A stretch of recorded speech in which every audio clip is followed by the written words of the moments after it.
Hello, everyone, and a warm welcome to this episode of Digital Dialogues powered by CXO Digital Paths. We all have been discussing a lot about various aspects that how technology is improving, how it's innovating, helping us progress and grow. And but the key base of all this innovation enhancement is data. As we all know, data is the new oil for enterprises.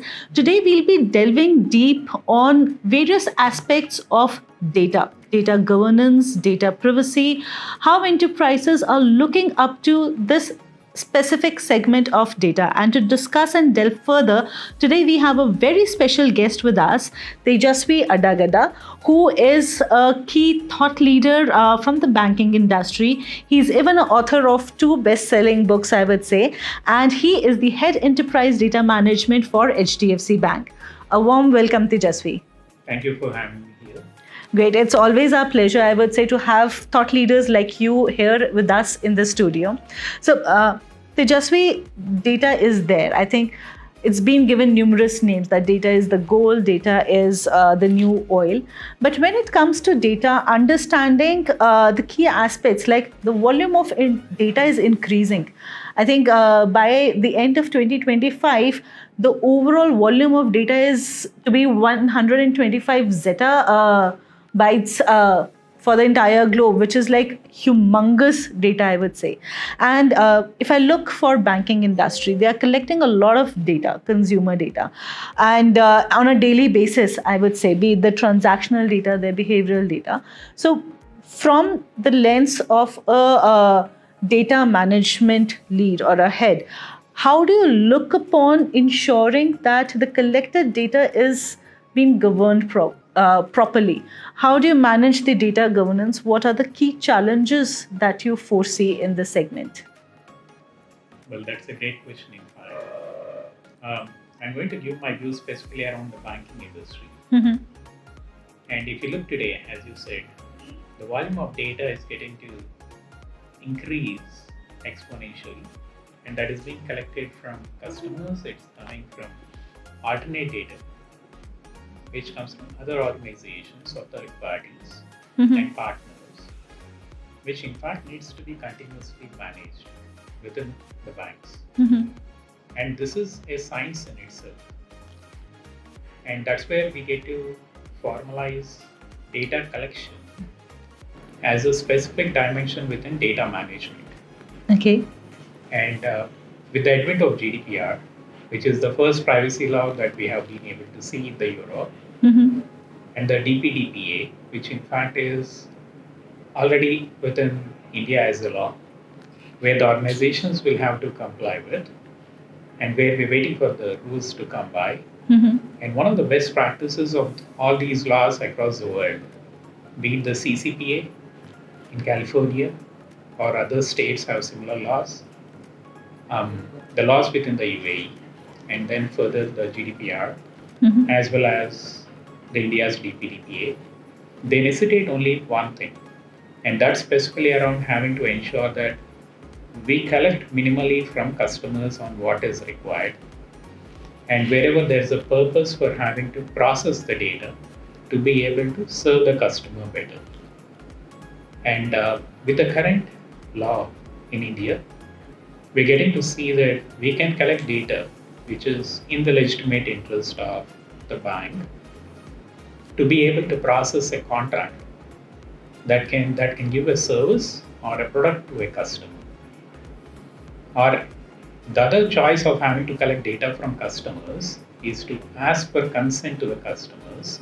Yes. Saying if the customer is okay, if a he or a she is okay, to be able to market to them on a better card or a better savings account or a better deposit. And that comes with a consent from the customer. So these are the two purposes basis which today banks and other organizations within India are going to collect data. And one of the best practices, in fact, is to reduce the data that is being collected as of today. Because as we collect more data, which is in fact zero copy data that comes from customers, and other copies of data that comes from other partners, the threat surface area in fact increases And it's in fact a significant effort for the CISO, along with the CISO's team, to be able to protect the data, while the data privacy team, along with the privacy officer, sets in certain guidelines to be able to manage this data within the guardrails. But however, the data office, which has been formalized for at least 10 to 15 years, with the advent of data management and governance being called as science, I myself, as a thought leader, have been trying to formalize this science within India for quite some time. While I have worked across the world, across California, London, Edinburgh, Vietnam, Australia, and in fact, this is my second bank within India. Okay. And I get to see the momentum and the maturity with which data management and governance is formalized as a science today. And the boards, in fact, of all these organizations have formalized the role of a chief data officer. Yeah. And this, in fact, is helping not only the privacy function, the security function, the first line, which in fact includes the business divisions, as well as marketing, and then the third line, which is audit, to be able to cater to the needs of actively managing data to derive outcomes that can either flatten the balance sheet or serve the customers better or service the customers better. Okay. And I would say you have mentioned so many points. I have numerous questions in my mind right now. So to start with, I think I'll opt for the first question to be around DPDP Act. So while banks have numerous regulations already in place to ensure taking care of the confidential consumer data. But when we have this act, and as you're waiting for all those nitty-gritties around the law, what key challenges do you see banks would foresee? Maybe the top one which will come when it comes to operationally implementing it, because there are various aspects from consent, because we have been now, organizations and enterprises, and specifically banks, have been into that I would say habit of getting a lot of data. But now there'll be a filter, there'll be a consent, there would be a need to be kind of a data or data that you should not be capturing. So what would be the main challenge that banks or BFSI's industry will face when actually this DPDP Act will get implemented with all the rules? Well, that's an intriguing question, which comes a lot to me. The first step, which in fact I request DPOs and the data officers and the CISOs to start with, is to classify the data, which is personal data of customers, and having to understand where the data resides is going to be very significant in terms of having to understand what is the threat surface area that they have to guard. And that in fact can come with various technologies. We have data catalogs, which in fact are able to automatically classify where a mobile number of a customer exists in a structured database. Now, this technology is also able to help us in terms of understanding, even in an unstructured database, like let's say a PowerPoint presentation or an email, like the popular DLPs of the world. Where does a particular mobile number of a customer exist? So we have that intelligence today through certain tools. I don't want to name the tools as per. Okay. But however, these tools can actually help us in terms of classifying data. Okay. Into personally identifying data. That is the first step I would recommend the officers to be able to understand the surface area that they need to put guardrails around. Okay. And with this, I would say this is one of the data governance steps that need to be in place and understood by various senior officials. But how about, say, for example, marketing team? Now, while all this data is being collected by the enterprises, marketing team played a critical role when it comes to data, because they wanted as much data as possible to understand the consumer behavior so that they can market the products as per the need of the customers. So when this categorization comes to the picture, what kind of impact do you see coming from the marketing team when data governance is in place? Well, I think You said it right. Marketing is the first team or the first group which, in fact, needs to put these guardrails into play with the data office as well as the data privacy office. Today, all the organizations, irrespective of banks, they have a wealth of information of their own customers and leads, and they reach out to the leads to be able to understand if there's a need for a particular product or a service.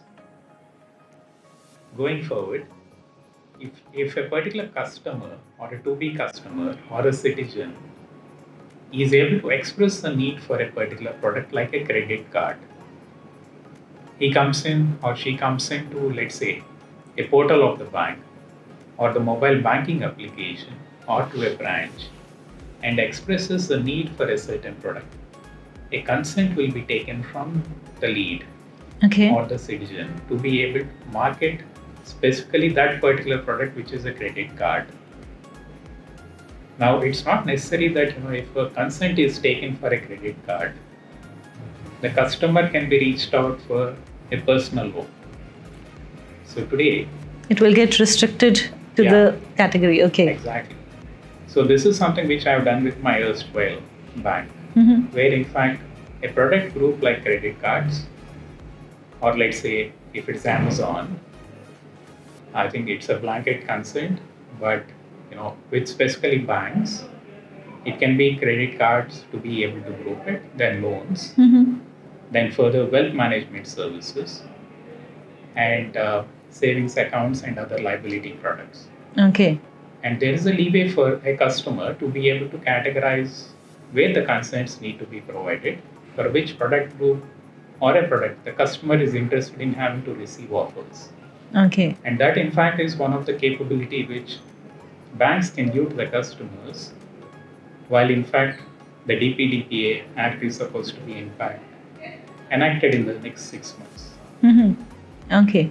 I think it would be really interesting to see that how banks will cope up with the implementation of DPDP Act, because that will, the data governance aspect specifically will change a lot of operational aspects, the way the products are being marketed. They need to come up some new strategy to ensure that it doesn't create a filter or a hindrance when it comes to understanding the customer behavior, their expectation and the needs. But along with all these aspects, I would also like to understand the privacy aspect when these regulations are in place. And as you mentioned that, the attack surfaces are increasing with the kind of endpoint data collection, with internal usage of data. So what is your opinion or say perspective about the changing landscape of data privacy?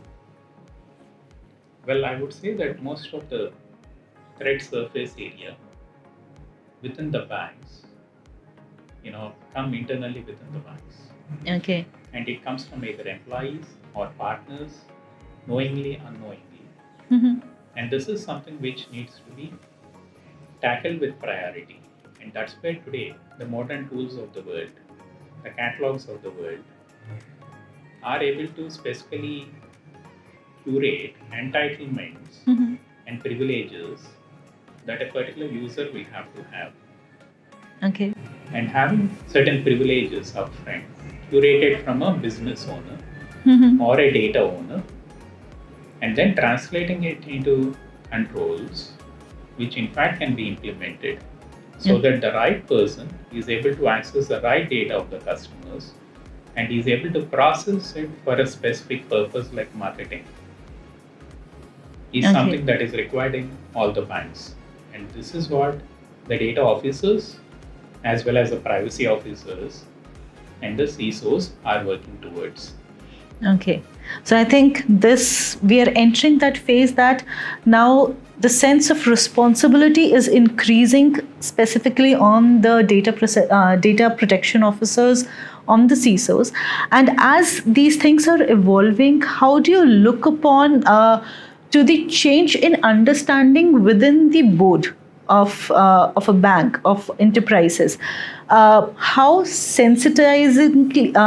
sensitizing this aspect of data governance and policy? And do you think the perceptions are changing with the understanding, and how the entire outlook is moving in a different direction? How is it going? Well, quite a great question, I would say.